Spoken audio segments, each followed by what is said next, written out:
ક્યારે વિચાર્યું છે કે આપણી આસપાસ જે ઝાડ-પાન છે, એકદમ શાંત અને સ્થિર દેખાય છે, એ પોતાની નવી પેઢી કેવી રીતે બનાવતા હશે?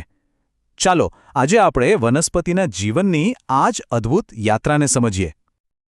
તો સવાલ એ જ છે કે આ વનસ્પતિઓ પોતાનો વંશ આગળ કેવી રીતે વધારે છે? એમની પાસે એવી તો કઈ જાદુઈ રીતો છે? ચાલો, આજે આ રહસ્ય પરથી પડદો ઉઠાવીએ. આજે આપણે આખી સફરને 5 ભાગમાં જોઈશું. પહેલાં તો પ્રજનન એટલે શું, પછી એના 2 પ્રકારો છે, અલિંગી અને લિંગી, એ સમજીશું. પછી જોઈશું કે ફળ અને બીજ કેવી રીતે બને છે, અને છેલ્લે આ બીજ નવી જગ્યાએ કેવી રીતે પહોંચે છે, એક નવી શરૂઆત કરવા. સારું, તો ચલો શરૂ કરીએ આપણા પહેલા મુદ્દાથી. વનસ્પતિનો વંશવેલો એટલે કે પ્રજનન. સમજીએ કે આ આખરે છે શું અને કેમ આટલું જરૂરી છે? તો પ્રજનન આ છે શું? એકદમ સરળ ભાષામાં કહીએ તો આ એક એવી પ્રક્રિયા છે જેનાથી કોઈ પણ જીવ પોતાના જેવા જ નવા જીવને જન્મ આપે છે. અને વનસ્પતિઓ પાસે આ કામ કરવા માટે બે જબરદસ્ત રસ્તાઓ છે. જો, પહેલો રસ્તો છે અલિંગી પ્રજનન. આમાં બીજની કોઈ જરૂર જ નથી. નવો છોડ સીધો જ જાણે જાદુથી પિતૃછોડમાંથી જ બની જાય. અને બીજો રસ્તો છે લિંગી પ્રજનન, જેમાં બીજમાંથી એક નવા જીવનની શરૂઆત થાય છે. ચાલો, આ બંનેને જરા નજીકથી જોઈએ. ચાલો સૌથી પહેલા વાત કરીએ અલિંગી પ્રજનનની. આ રીતની સૌથી મોટી ખાસિયત એ છે કે એમાં ફક્ત એક જ પિતૃછોડની જરૂર પડે છે, અને આ પ્રક્રિયા ખૂબ જ ઝડપી છે. આનું એકદમ જાણીતું ઉદાહરણ છે કલમ કરવી.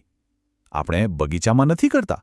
ગુલાબની એક ડાળી કાપીને જમીનમાં રોપી દઈએ અને બસ એમાંથી આખો નવો ગુલાબનો છોડ ઉગી નીકળે છે.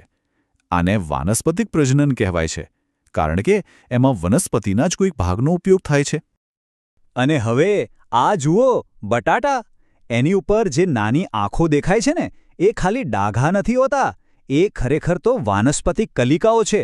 જો એને થોડી માટી અને ભેજ મળે તો દરેક આંખમાંથી એક નવો છોડ તૈયાર થઈ શકે છે. મતલબ કે વિજ્ઞાન તો આપણા રસોડામાં જ છે. હવે જરા માઇક્રોસ્કોપ નીચે જોઈએ.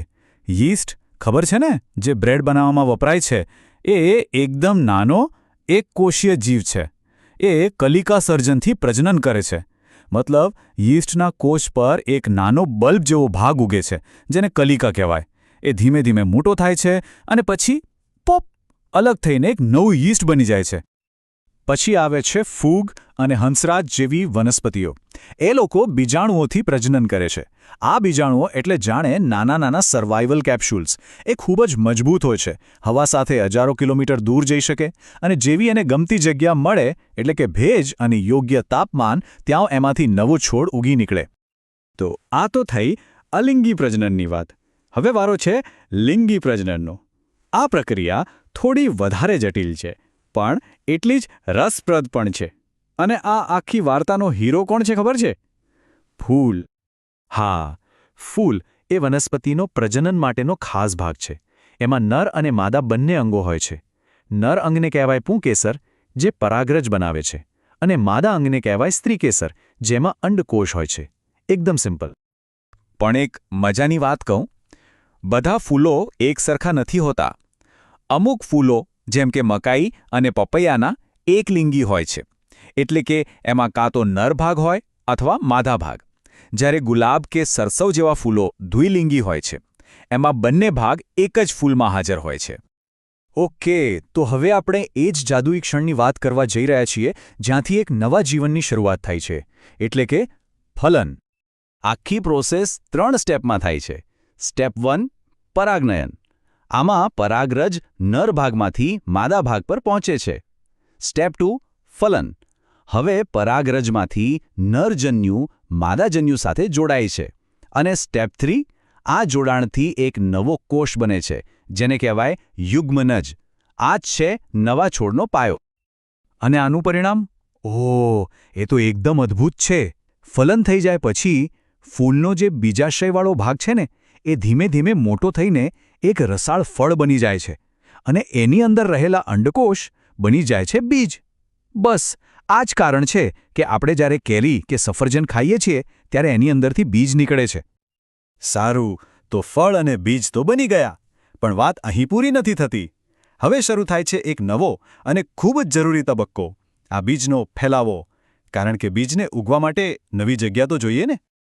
અને આ માટે વનસ્પતિઓ પાસે જબરદસ્ત યુક્તિઓ છે. અમુક બીજ જેમ કે સરગવાના, એને તો પાંખો હોય છે. એ પવન સાથે ઉડીને દૂર દૂર સુધી જાય છે. નાળિયેર જેવા બીજ પાણીમાં તરીને બીજા કિનારે પહોંચે છે. ગાડરિયું જેવા કાંટાવાળા બીજ પ્રાણીઓના શરીર પર ચોંટીને એમની સાથે સવારી કરે છે. અને કેટલાક ફળ જેમ કે બાલસમ એ તો ધડાકા સાથે ફાટે છે અને પોતાના બીજને ચારે બાજુ ફેંકી દે છે. શું રીતો છે નહીં? આ બીજને જોઈને તો એવું જ લાગે કે જાણે એમને ખાસ મુસાફરી કરવા માટે જ બનાવવામાં આવ્યા છે. જુઓ, મેપલના બીજની રચના પાંખ જેવી છે અને મદારના બીજ એકદમ રૂ જેવા હલકા અને રૂંવાટીવાળા છે. આ બધું એટલા માટે કે એ પવનમાં આરામથી ઉડી શકે અને પોતાના પિતૃ છોડથી દૂર એક નવી જગ્યાએ પોતાનું ઘર બનાવી શકે. તો આ હતી વનસ્પતિના પ્રજનનની એક અદ્ભુત કહાણી.